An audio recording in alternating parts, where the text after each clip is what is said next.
Que la grâce de Jésus notre Seigneur, l'amour de Dieu le Père et la communion de l'Esprit Saint soient toujours avec vous, bien-aimés dans le Christ. En ce 5e dimanche du temps ordinaire de l'année B, la liturgie de la parole nous rappelle qu'elle s'adresse tout simplement et tout spécialement aux humbles et aux faibles, surtout quand ils sont touchés par la souffrance et les découragements. Bien-aimés dans le Christ, la première lecture d'aujourd'hui nous parle de Job. Voilà un homme qui a tout perdu, ce bien, sa famille et sa santé. Aujourd'hui, nous l'entendons pousser un cri de souffrance. À peine couché, quand pourrais-je me relever? Les soirs n'en finissent pas. Je suis envahi de cauchemars jusqu'à la tombe. Bien, chers frères et sœurs, nous le savons bien. Quand nous sommes touchés par des souffrances, par des difficultés, nous savons quoi faire. Nous n'avons pas de solution, nous sommes bloqués et parfois on communique même avec les poules, avec un chien, parfois on commence à monologuer parce que on est au bout. La souffrance nous envahit, nous écrase. Bien, chers frères et sœurs,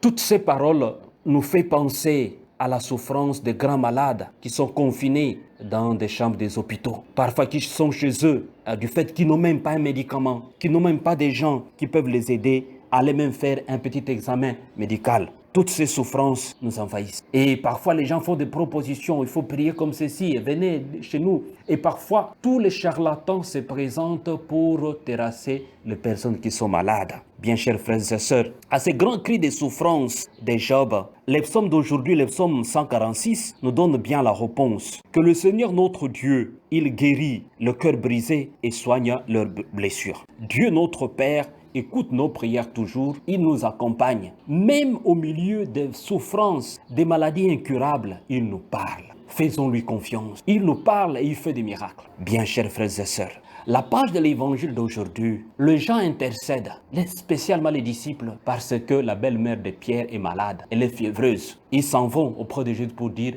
elle fait des fièvres. Jésus prie, Jésus la touche par la main et la relève. Aussitôt, elle le guérit et elle s'est mise à servir Jésus et les autres disciples qui étaient chez Pierre. Chers frères et sœurs, ce dimanche, considéré comme dimanche de la santé, nous rappelle bien de réalité.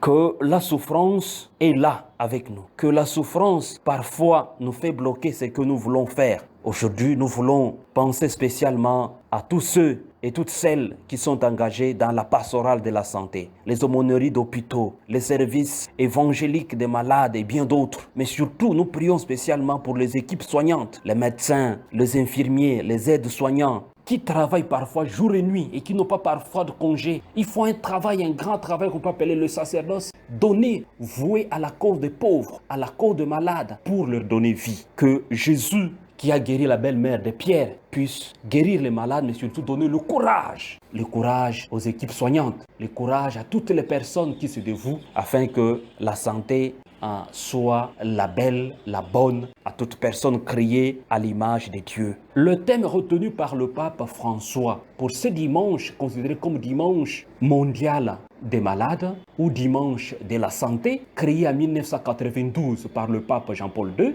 le thème de ce dimanche est intitulé « Tout le monde te cherche ». Voilà que Jésus se retire à l'écart pour prier. Les disciples commencent à le chercher, la foule commence à chercher Jésus. Et parce que la renommée de Jésus comme le vrai guérisseur, comme l'ami fidèle, comme celui qui a pitié de la foule, est si grande que tout le monde le cherche. Tout le monde cherche Jésus.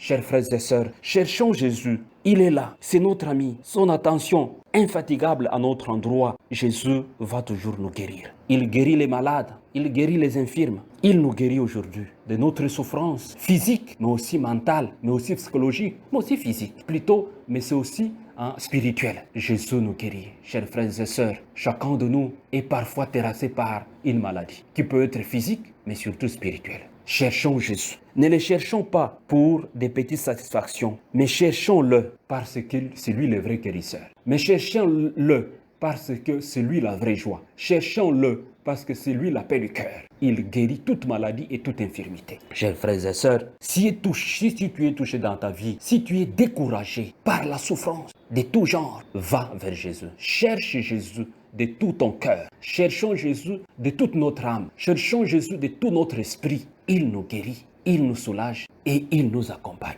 Saint Paul souligne dans la deuxième lecture que nous devons réellement nous attacher au Christ Jésus. Son amour n'est pas passif, mais son amour est très actif. Il nous aime tant. Il voudrait que nous puissions nous aussi à notre tour communiquer aux autres qu'il est parmi nous. Il est le libérateur, qu'il nous guérit, qu'il est le vrai guérisseur du corps et de l'âme. Attachons-nous au Christ. Consolons ceux qui sont douloureusement éprouvés par la maladie, par la souffrance. Annonçons que le Christ, il est vivant, qu'il nous recommande qu'au soir de notre vie, nous demandera « J'étais malade, est-ce que vous m'avez visité ?» Est-ce que vous m'avez apporté une consolation? Il nous posera cette question. Apportons consolation, visitons les malades, prions pour eux. Parce que Jésus qui se met à l'écart, il prie. Il ne voudrait pas s'attacher à cette popularité que des gens le cherchent, mais il prie. Prions pour les malades. Prions pour que notre monde soit un monde merveilleux, un monde transformé par la joie et par la paix du Christ. Recevons la bénédiction du Seigneur, au nom du Père et du Fils et du Saint-Esprit. Amen.